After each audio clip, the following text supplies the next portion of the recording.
Donc, on reprend le cours Bezrat Hashem sur la vigne de Noé. On est toujours dans le Zohar et on est toujours, on avait dit, en 73b. De manière, on va rester sur cette page-là.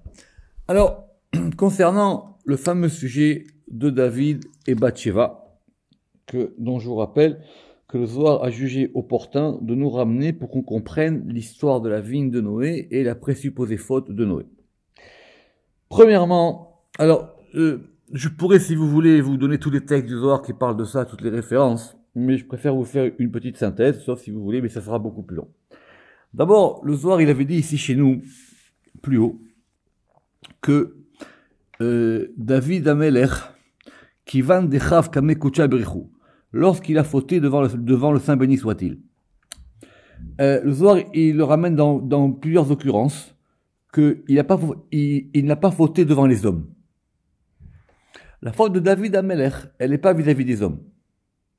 D'abord parce que, et le Zohar, il va même plus loin, parce qu'il a dit que si vraiment il avait fauté, alors il aurait été interdit après d'avoir d'épouser Bathsheba. Donc c'est une faute entre lui et Dieu. C'est pas entre lui et les hommes. Donc la Gemara va ramener beaucoup d'exemples, que effectivement il a donné un guet, qu'il avait le droit, que c'était le roi, etc., etc. Donc tout ça, il n'y a pas de faute humaine. Il y a juste une faute divine. Et du coup, ça nous rapproche du sujet de Noé. Parce que s'il y a une faute vis-à-vis de Noé, et encore, comme bien même on a vu que c'était pas facile à cerner, cette faute-là, elle est entre Noé et Dieu. Et Dieu ne lui en a pas tenu rigueur, parce que c'est ce qu'on a vu depuis le début. Donc c'est peut-être pour ça que le Zohar ici nous a ramené l'histoire de David et Bathsheba. Premièrement, on a vu la dernière fois que l'argument que le Zohar il essayait de comprendre, c'était pas la faute humaine de David, c'était la faute de David par rapport au plan divin. Alors, on va résumer ça encore une fois. Le Zohar il a dit ici, et il ramène plusieurs fois, j'ai vérifié dans plusieurs occurrences, que cette femme, elle lui était destinée depuis Maaseh Bereshit. Le Zohar il dit en toutes lettres, parce que justement, ce qui était destiné, c'est qu'ils allaient avoir cet enfant qui s'appelle le roi Salomon. Quand on est destiné à quelqu'un, c'est parce que par rapport à ce qui va se passer, c'est par rapport aux enfants. Parce que c'était le roi Salomon qui devait sortir de cette union. Simplement, qu'est-ce qui s'est passé? Et ça, le Zohar, il est plus précis ailleurs que ici. David Amelech, il n'a pas rencontré. Et il s'est marié avec qui? Avec Michal, la fille de Shaoul.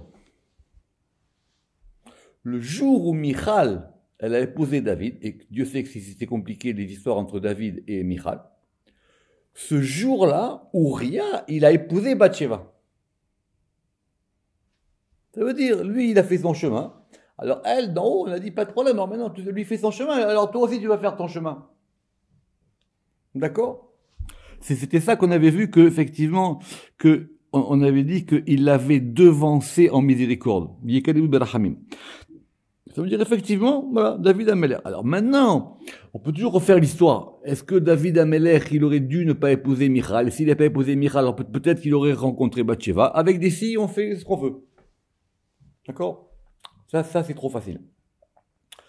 Mais, quand vient le moment où effectivement ils auraient pu à de nouveau être ensemble, il faut maintenant que il s'occupe de l'histoire de Uriah.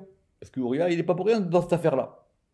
Notez que il y a d'autres mariages où il y avait des hommes qui ont su que, dans la Torah, et même à propos de la vie d'Amelech, que les hommes ils ont su que la femme qu'ils avaient, elle n'était pas pour eux. Alors il a dit, moi je sais que tu n'es pas pour moi, alors il vaut mieux que tu ailles avec celui avec lequel tu es destiné. Le deuxième, donc ça c'est plutôt clair, et ça on l'a bien compris la dernière fois. Mais sur ce sujet-là, le roi David, il a dit, je veux quand même comprendre ma faute, qu'est-ce que j'ai fait? Et c'est pour ça que Zohar, il nous a dit qu'il a fait tchouva. Mais il a fait tchouva de quoi? Encore une fois, il n'a pas fait tchouva de la faute humaine. Il a fait tchouva du fait qu'il s'est intercepté il s'est intercalé enfin, il a voulu, oui, s'intercaler dans un plan divin. D'accord. Ça, c'est le numéro. La deuxième chose qu'on a vu la dernière fois, c'est que Bathsheba, elle n'a pas un nom par hasard. Elle s'appelle Bathsheba, elle s'appelle la fille des Sept.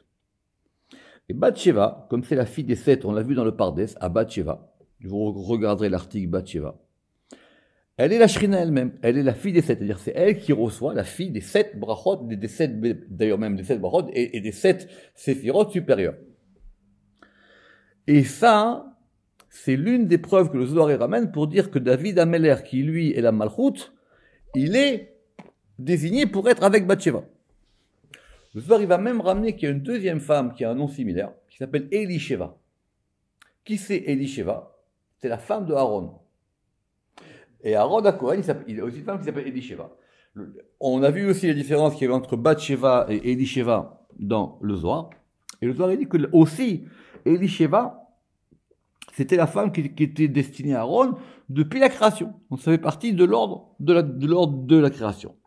Mais ce faisant, et il faut faire attention parce qu'on est dans le Zohar, si maintenant le mariage de Bathsheba et David Ameler, il correspond à l'union de la Malchut et du côté masculin et du côté féminin de la Malchut, puisqu'ils sont faits être l'un pour l'autre.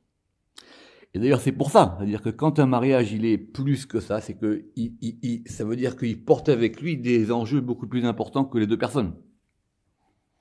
C'est pas simplement lui et elle. Alors, ça correspond effectivement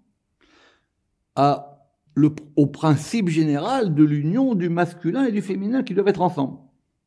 C'est pour ça que le Zohar il a ramené la dernière fois l'histoire de la terre d'Israël avec Canaan. C'est comme ça qu'on peut faire le parallèle. La terre d'Israël, elle aussi, elle est malchut, elle est féminine. Et elle aurait dû être, et elle était pour Israël depuis le début de la création, comme il ramène Rashi. Simplement, entre-temps, il y a Canaan.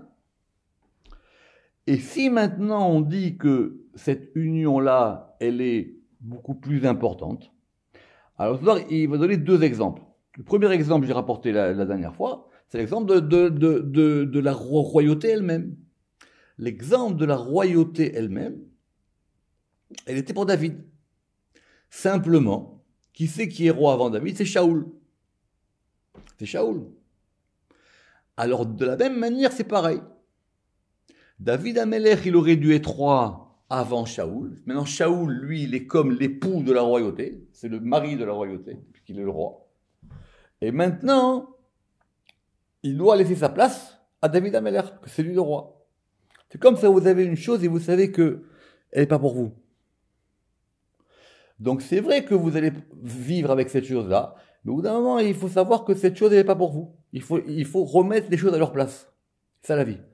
Redonner, et c'est ça le plus dur. Alors, qu'est-ce qu'il dit le Zohar en plusieurs occasions? Il dit que dans ce cas-là, et c'était ce qu'on avait vu la dernière fois,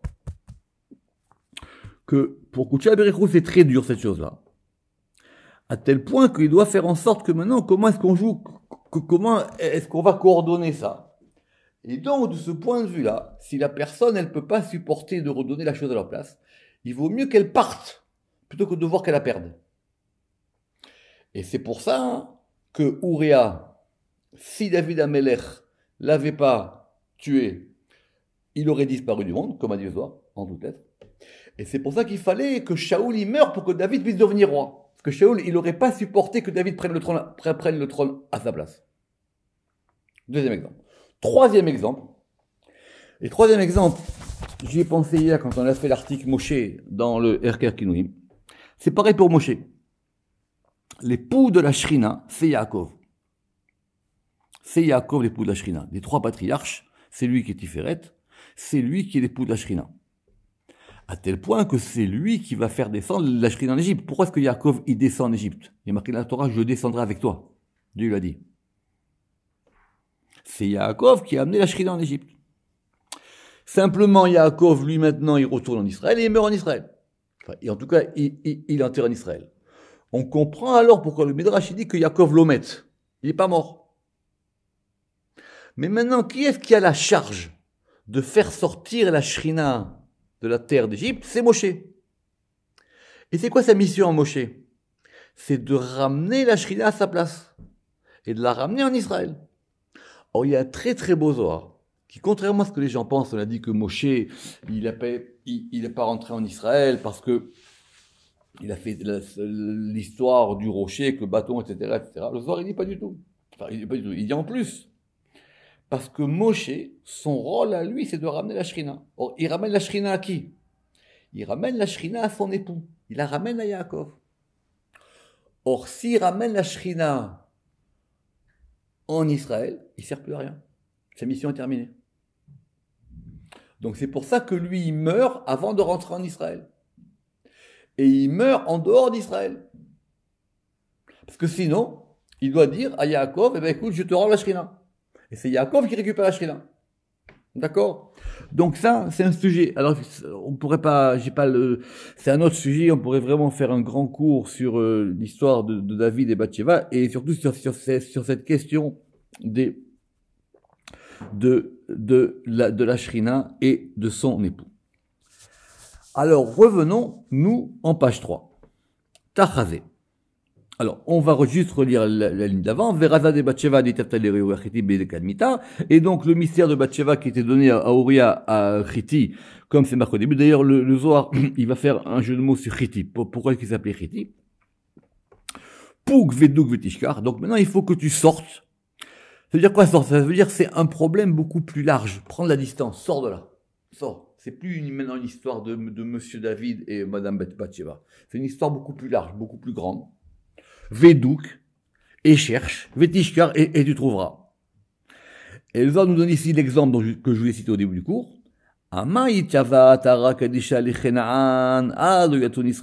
pourquoi, et donc comprends que maintenant, je vais te poser une autre question. Pourquoi est-ce que la terre d'Israël, la terre sainte, elle était donnée à Canaan avant que ne vienne Israël? Je répète, parce que le Zohar, il répond pas. Il dit simplement, tu sais quoi, cette question-là, elle renvoie à une autre question. Vetishkar Milada, et si maintenant tu comprends cette deuxième question, tu pourras trouver de quoi il s'agit. Le Zohar, il ne donne pas de réponse. Le Zohar, il a simplement ici dit, voilà, je te mets deux éléments en parallèle. Verula Raza Chadayu, et tout ça est un seul mystère. Tout ça, c'est la même chose. C'est le même mystère. Ou Mila Hada, et c'est une seule parole. Ça correspond au même sujet. Très bien. Alors, Tahazé. Toujours, je répète que chaque fois que le Zohar il dit Tahazé, c'est que la chose n'est pas claire, donc maintenant, on va vous la montrer. David. Afalgav deodé al-Chouvé. Donc, David. Bien qu'il ait reconnu sa faute. Donc, la faute, on a parlé, c'est pas ce à quoi on pense. Vetav beti ufta. Et qu'il soit revenu en repentir. Donc, David Ameller, son compte, il est réglé. Que Dieu, il a dit même plus haut, on a vu, Gam Asher Evi Chatatecha Lotamut. David Ameller, dès le départ, il a dit, j'ai fait une faute. Dieu a dit, écoute, tu sais quoi, c'est pas grave. Hachem, il fera passer ta faute, et tu ne mourras pas. C'est le prophète qui dit ça à David. Donc, bien que ça soit clair, il n'a pas retiré son cœur, et il n'a pas retiré de son cœur et de sa volonté toutes les fautes qu'il avait commises et cette faute de Bathsheba. La dernière fois, j'ai dit, pourquoi est-ce qu'on nous dit toutes ces fautes et celles de Bathsheba? Parce que c'est le principe général de la faute. David Ameller, il a dit, c'est vrai, le compte, il est réglé, mais la notion de faute, elle est toujours là. Donc, c'est plus maintenant donc, on parle pas maintenant d'avoir fauté. David Ameller, on a dit qu'il n'a pas fauté. On parle maintenant de réparer la faute, de faire tchouva. Il reste la faute. Il s'est passé un moment où il y a eu une faute. Donc David Ameller, il a pris cette faute et il l'a mise avec les autres. C'est comme ça qu'il faut comprendre. Loada libe vereute me inun chovin dechav. Ou mea ou chova de Bathsheba et de cette faute de Bathsheba. Pourquoi? David Ameller, il était même ultra sensible à ça, de par sa neshama, ultra sensible à ces choses-là. Je répète, fauter, il n'a pas fauté. Tchouva, il a fait tchouva. Mais il y a une faute. Alors David Ameller, il a dit maintenant, cette chose-là, toujours je la garde. Pourquoi? Alors, quelle est la raison? Première raison, c'est celle qu'on va voir aujourd'hui.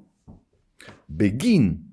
Des dakhil alayhu tadir, parce qu'il a eu toujours peur de ça. Il a dit, mais donc ça veut dire qu'on peut fauter. On peut fauter. La faute existe. Et donc de ça, il a eu peur tout le temps. Dilma, de crainte que Garim had minayou, que une de ses fautes, c'est-à-dire pas simplement celle de Bathsheba, toutes les fautes. Et on verra même, y compris celles des autres. Ve'yikatreg ale besheat ale sakana, et que cette faute-là, donc une parmi toutes celles-là, elle vienne l'accuser au moment du danger. Pourquoi? Alors le Rama qui dit parce que le fait qu'il ait fait tchouva, et que Dieu accepte la tchouva, et que même la faute elle était effacée, c'est de la miséricorde. C'est rachamim. Mais quand on est dans ce qu'on appelle ici Shat Sakana, Shat Sakana, lorsqu'on est au moment du danger, on est dans le din. Or, dans le din, c'est quelque chose d'autre. Au moment du din, ça revient. Ça veut dire qu'il reste une trace. C'est ça qu'on a dit. Il reste une trace. Et il a dit, j'ai peur de ça. Concrètement, on a vu dans la Torah, quand quelqu'un il est en danger, même si il peut se dire, je suis protégé, ou il y a quelque chose qui me protège du danger, comme c'est du din pur, peut-être, une des choses qu'il a faites, qui a été réparée, ça peut revenir.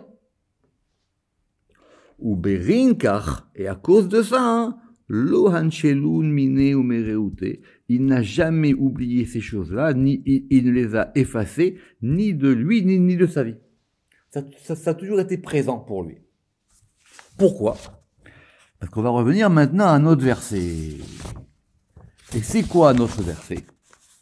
Ou fesha'ai ani heda. On va revenir, c'est en page 2. Qui fesha'ai ani heda vehatati nerditamid. Parce que, alors on a vu la différence qu'il y avait entre, vous vous rappelez, entre pécha et khatat. Parce que mes péchés et ani heda, je les connaîtrai. Ça veut dire, je veux maintenant comprendre c'est quoi la mesure du péché. Même si c'est réparé. Vehatati est ma faute. Nerdi, elle est contre moi constamment. Et c'est la suite, la page 4. Alors maintenant, on va rentrer dans l'explication du verset. Davaracher. Autre explication. Qui fait sha'ayani eda? Ça veut dire quoi? Car mes péchés, je connaîtrai. Kulehu dargin de talian behu chove benenasha. Tous les degrés dont dépendent les fautes des hommes, donc des hommes, de tout le monde. Anida, je connaîtrai. Il a dit, je veux connaître maintenant c'est quoi le mécanisme de la faute. Je veux comprendre ça. Qui fait Anida. Et quelque part, lui, il aimait par rapport à lui. Parce que le verset, il a dit, qui fait je relis. Kulehu dargin, tous les degrés. Des talian be'u, dont dépendent chové, les fautes, benenasha des hommes, ani eda, je le connaîtrai. Parce qu'il dit le Ramak, et on va revenir à ça, que, alors tout le monde sait qu'il y a les commandements positifs et les commandements négatifs. Les commandements négatifs, c'est ça qui sont liés au péché, c'est ça qu'on appelle les shafa, d'accord, les 365. Et ça, quand quelqu'un y faute, eh ben, il ouvre une brèche. Et comme il ouvre une brèche, même s'il la referme, il va laisser passer quelque chose. Parce que normalement, la brèche, elle aurait dû rester fermée. Or, ça vous rappelle quoi, cette idée? Le début du texte. Qu'on a dit que Noé, il avait ouvert une brèche. Alors maintenant, pourquoi est-ce qu'il y a une brèche? Il y a une brèche à cause de la faute d'Adam Arishon. Et même un Zohar énigmatique qui dit que Adam Arishon, il a fauté avec Bathsheba. Je n'ai pas compris ce que le Zohar veut dire là-bas, mais en tout cas, c'est comme ça que c'est marqué. C'est-à-dire que il y a la faute de Adam Arishon, elle a créé une brèche. Cette brèche, elle a été colmatée. Et Noé, il a voulu la décolmater pour pouvoir la réparer. Mais c'est ça qu'il a fait, pas plus. Il a redonné... Il a touché au colmatage de la faute, de la chose. Mais ça, on a dit que c'était pas une faute par rapport à ce que nous, on appelle une faute. Rama qui dit. Et donc, lorsqu'un homme, il transgresse un commandement, alors effectivement, il ouvre la brèche. Et en ouvrant la brèche, on ne sait pas ce qui peut rentrer. Même si après tu la colmates. Alors c'est quoi maintenant la suite du verset? Vehatati nerditamid. Et ma faute, elle est constamment devant moi.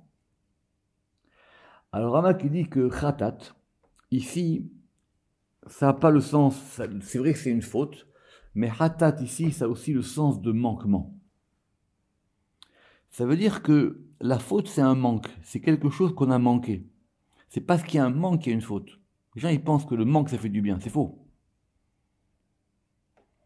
C'est très bien d'avoir tout. Pourquoi on veut manquer? Vehatati nerditamid. Or, c'est quoi? Et ma faute, elle est contre moi constamment. Da pegimou de siara. C'est le fait que la lune, elle est un défaut. Ça revient à l'histoire du soleil et de la lune, voir Char Miutayarea dans le Pardes. De la nafka misavuta. Et la lune, donc tout le monde sait, elle a un cycle de 28 jours, comment on se renouvelle et tout ça. Et ça, c'est le principe même du manquement. Le soleil, il ne change pas de forme. Le soleil se déplace. Le principe même du manquement, c'est la lune. C'est qu'elle est petite et après elle grandit. Pourquoi la lune, elle n'a pas une forme ronde tout le temps? Pourquoi toutes les fêtes que nous on fait, c'est quand c'est la pleine lune? C'est ça l'histoire du manquement. L'histoire du manque, c'est l'histoire de la lune.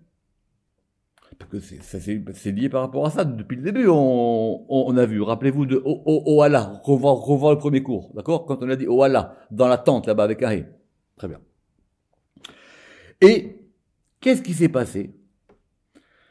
Ce manquement de la lune, de la nafka misabuta, et la lune, elle n'est sortie de son infirmité que jusqu'à quand?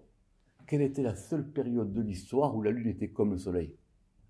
Du temps du roi Salomon, qui est donc le fils de David et Bathsheba. Alors Ramak, il a une très bonne question. Il dit, mais si c'est comme ça, et c'est connu que du temps du règne du roi Salomon, la lune était contre le soleil. Le roi Salomon, il a tout remis en place. Alors le Ramak, il a une question excellente. Il dit, mais pourquoi c'est pas arrivé au temps d'Abraham, Isaac et Yaakov? Pourquoi c'est pas arrivé au temps de Moshe? Elle dit, parce qu'Abraham, il a eu un problème avec Ishmaël, parce qu'Isaac, il a eu un problème avec Esav, et Yaakov, il a eu des problèmes avec ses enfants, et que Moshe, il y a eu du problème du désert et de l'Égypte. De ce point de vue-là, c'est Salomon qui a tout réparé. Quand bien même, après la mort du roi Salomon, les choses, elles sont redevenues dans l'ordre qu'on connaît, dans l'ordre naturel. C'est ça qu'il dit ici, le Rama qui dit. Il dit parce que de toutes les manières, on a vu que du temps d'Abraham, il y a eu la famine. Du temps de Yaakov, il y a eu l'exil d'Égypte. Et du temps de Moshe Benou, vous avez vu qu'il manquait de l'eau et il manquait du pain dans le désert. Mais, du temps de Salomon, c'est marqué dans la Torah qu'Israël, il vivait en sécurité et en plénitude. Ad de Atash Shlomo, jusqu'à ce que vienne Salomon. Veitnahirat b'shlamuta, et qu'elle soit complètement illuminée, la lune. Ou Kedin, idbasam alma veitivu Israël ladorsan, et ainsi le monde il a été parfumé, c'est-à-dire qu'il a été paré, il a été arrangé. Et Israël, ils étaient établis en sécurité. Kedirtiv, comme c'est marqué dans le roi 1.5.5, Vaïchev Yehuda v'Israël avetah. Yehuda et Israël, c'est-à-dire qu'il n'y avait plus de conflit entre les deux. Ils se sont installés en Israël, en sécurité. Ish tahat gafno, chacun sous sa vigne, v'tahat nato, et sous son figuier. Donc le roi David, il savait peut-être pas que c'était pour ça que effectivement il était lié à Bathsheba, pour que vienne un homme qui s'appelle le roi Salomon et qui fasse que maintenant le principe même de la faute et du manquement il disparaisse du monde. Et quand bien même il le savait, veim kolda, vehatati nerditamid, le principe de la faute, il est face à moi de façon permanente. Vela itpasak me'alma. Et il ne disparaîtra pas du monde. Alors le Ramak pose une question, il dit, mais pourquoi ça a disparu après la mort de Salomon? Alors, évidemment, ceux qui connaissent la généalogie des rois d'Israël, on a vu qu'après le roi Salomon, il n'y avait pas non plus des rois qui étaient complètement parfaits en tout. Et c'est ça que le roi David il a dit. Il a dit ce principe-là du manquement, ce principe-là de la brèche, moi, constamment, c'est quelque chose qui m'interroge. Jusqu'à Adeyete Malka Meshira, jusqu'à ce que vienne le roi Messie, les hymnes déatés, au temps qui vient.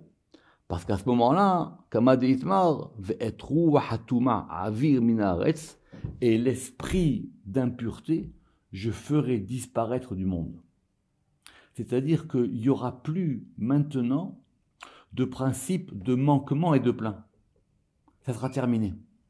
Ce principe qu'on a qu'il y a un manquement par rapport à un plein et un plein par rapport à un manquement, de la lune par rapport au soleil, qui est le principe même de la faute. Ce principe-là, il ne disparaîtra pas. J'espère que tout c'est clair pour le cours. Je vous remercie pour tous ces cours qu'on a fait ensemble. Baruch Adonai Le'olam. Amen ve Amen.